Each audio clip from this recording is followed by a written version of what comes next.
What's going on, YouTube? I had as they say, a word this morning, and I was driving into work. I felt like it was worth sharing.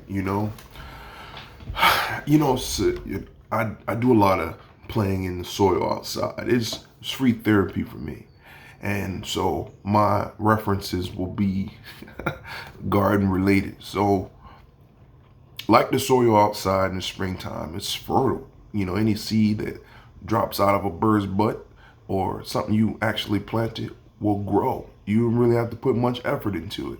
It will grow. And just know that your spirit is the same way. You're fertile. You're walking around here as just, prime real estate for either good things or bad things. And they will grow whether you want them to or not. So be real selective about where you spend your time and your energy, because just passing by and having a conversation with somebody could leave something on you that's growing and it's festering. You had no intentions of it doing that, but it did that. And now you have to do your due diligence of pulling that weed up out your spirit and making sure that it's not taking up real estate for things that you actually want to grow, things that you actually want to harvest, things that you actually want to feed your family with. So I'll end with this, and then I'll move on. Don't be a foolish farmer. Don't be out here growing stuff that doesn't nourish and strengthen your body. And that's that. So anyway, how's everybody doing? I'm doing quite good. As you get older and older and wiser, you realize that things that we perceive as problematic or problems or challenges don't ever go away. Don't go nowhere. They right there. And as soon as you turn around, they right there waiting for you. But it's just how you respond to them and you deal with them that changes if you want it to. And as I get older and wiser and staring in these gray hairs all over the place, I start to realize that my response to life has to change, and it has to grow. And so I'm in a period right now where I'm forcing myself to grow in a better way. So anyway, like being healthy and maintaining good physical health. That's hard. That's the hardest job I got. Ain't no harder job on the planet than constantly being, healthy. I think I was deceived to believe that once you reached, this healthy state, it just stays there, and it's not true. It's just like if you're an addict, right? You always constantly an addict. You're an addict to the day you die. Nobody wants to put that same kind of thinking onto their health and eating, because some people are just naturally thin, or physically you really don't see a problem.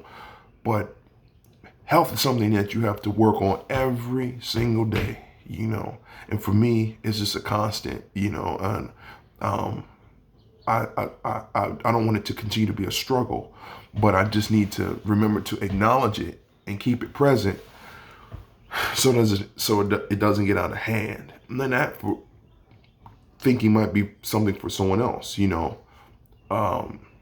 So just be present, just be aware, and that's what I'm working on: being aware and present, and understanding that it's not an end goal. It's not about the end. It's the journey, and sometimes I forget that. So I'm being reminded right now that the extra 40 pounds that I got up around my neck is because I forgot. I forgot that Twinkies taste good. I forgot that the little candy cakes taste real good. And once you place that upon your lips, you want another one, and you want another one, and if you eat them in your car, it doesn't make them less caloric, Anybody else do that? You eat food in your car and then like it don't exist. Your car is the neutral zone. You eat food in your car, it's like there's no calories. You eat the chicken wing in your car, you throw the bone out the window. It didn't exist like that. That chicken wing didn't matter because it's the ones that you eat at home on the plate on the plate that matter. The fries, the bag fries you eat from the McDonald's in the car they didn't matter. Those fries don't count. It's when I get home and I actually make the plate. That's what matters. It's the same thing with the cake. I had to, maybe I didn't, I don't know if I told y'all about the cake, right? You cut the slice of cake, right? And then you got your cake, but then you gotta neaten it up and you gotta fix the slice. So then you cut the thin slice to fix the slice that you cut. But those slices don't matter. That's just you being responsible cake owner and you cleaning up the cake. Those calories don't count. And that's the lie that gets you in trouble. So anyway, locks are doing good because this is a lock channel, but you know, it's always good to inspire one another and try to uplift the room. That's another one. I want to share that message. We all have the power to uplift the moment. You know, if you come into someone's presence, or you're at the job, or you and your family, you got two things you could do. You can bring it down, or you can bring it up. Which one are you doing? It's a choice. It's a choice. It's not a job. It's a choice. Because you can wake up and do nothing. You're bringing it down. You can wake up and you can do something. You can bring it up. And so hopefully you choose to bring the room up and be a light in somebody's life.